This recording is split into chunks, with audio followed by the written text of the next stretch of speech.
Everyone, welcome to my channel শিল্পাজ আকাঙ্ক্ষা। সকলকে জানাই হ্যাপি ঝুলন যাত্রা। এখন সন্ধ্যে 7টা বাজে, এখন ঝুলন সাজাবো। একটু দেরি হয়ে গেছে কারণ স্কুল থেকে ফিরে এসে একটুখানি রেস্ট নিয়ে তারপর ঝুলন সাজাতে বসবো। এর আগে ঘরটা দেখিনি, যে ঘরটায় ঝুলনটা সাজাবো, এই যে এই ফাঁকা ঘরটায় ঝুলনটা সাজাবো। সকালে ঘরটা তো মোছাই হয়, তাও আরেকবার মুছে নেবো কারণ সারাদিন ছেলে খুব দুরন্তপনা করে যায়, সেজন্য ঝুলন সাজানোর আগে ঘরটা আরেকবার সাজিয়ে নেবো। তাহলে চলো সবকিছু রেডি করি। এবারও সাজিয়েছিলাম ঝুলন, এবারও সাজাবো। দেবাংশ তো খুব আনন্দ করছে যে আবার ঝুলন সাজাবে। ও এখন ফুটি খাচ্ছে, ফুটি খাওয়া হয়ে গেলে ঝুলন সাজাতে চলে আসবে, আমার সাথে সাহায্য করবে। চলে এসেছে, ও খাওয়া হয়ে গেছে। এখন আমরা ঝুলন সাজাবো তো। আচ্ছা, এবার যেমন সাজিয়েছিলাম এবারও কিন্তু তেমন সুন্দর করে সাজাতে হবে। তাই সাজাতে হবে তো। প্রথমে ঘরটা ভালো করে আবার মুছে নিলাম, তারপরে ইট জোগাড় করে ইটগুলো রাখলাম। এই ইট দিয়ে পাহাড় বানাবো। জানো তো, ছোটবেলায় আমাদের একটা মিটার ঘর ছিল, সেখানে আমি, দিদি, দাদা, মা সবাই মিলে ঝুলন সাজাতাম। খুব মজা হতো। তখনকার দিনের কথা মনে পড়লে খুব ভালো লাগে, আবার কষ্টও হয়। তখন জয়েন্ট ফ্যামিলি ছিল, সবাই কত আনন্দ করতাম।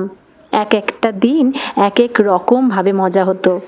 কিন্তু এখন নিউক্লিয়ার ফ্যামিলি হওয়াতে এখনকার বাচ্চারা অনেক কিছু থেকেই বঞ্চিত হয়। কিন্তু তাও চেষ্টা করি দেবাংশকে এইসব জিনিসগুলো শেখাতে। ঝুলন সাজানোর মধ্য দিয়ে যে কত আনন্দ পাওয়া যায় তা এখনকার বাচ্চারা অনেকেই বোঝে না। দেবাংশ যখন 4 বছর বয়স তখন থেকে ঝুলন সাজানো শুরু করেছি। দেবাংশ হবার পর থেকে এই 3 বছর ধরে ঝুলন যাত্রা পালন করছি।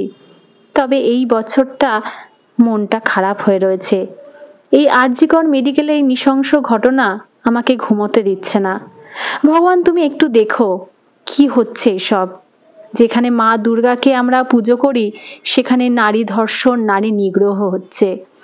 বিশ্বাস আছে সব কিছু ঠিক হয়ে যাবে এবং পিশাচরূপী মানুষগুলোকে তুমি শাস্তি দেবে।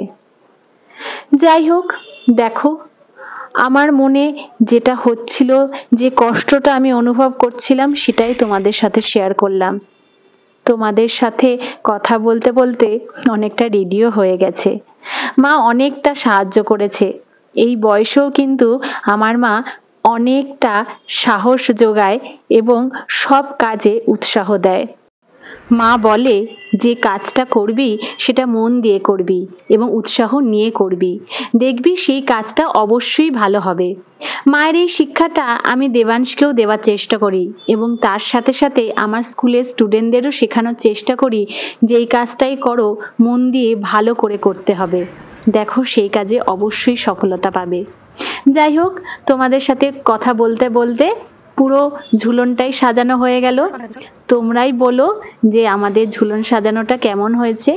যতটা পেরেছি ততটাই করেছি। কমেন্ট করে অবশ্যই জানিও কিন্তু যে আমাদের ঝুলন সাজানোটা কেমন লাগলো তোমাদের। আর তোমরাও যদি ঝুলন সাজিয়ে থাকো সেটাও কমেন্টে জানিও। আমার গপু সোনাকে এখানে রেখেছি, 4 দিন ধরে এখানেই থাকবে। যাই হোক, হ্যাপি ঝুলন যাত্রা। আর তোমাদের সাথে নেক্সট ব্লগে দেখা হবে। টাটা, সবাই ভালো থেকো।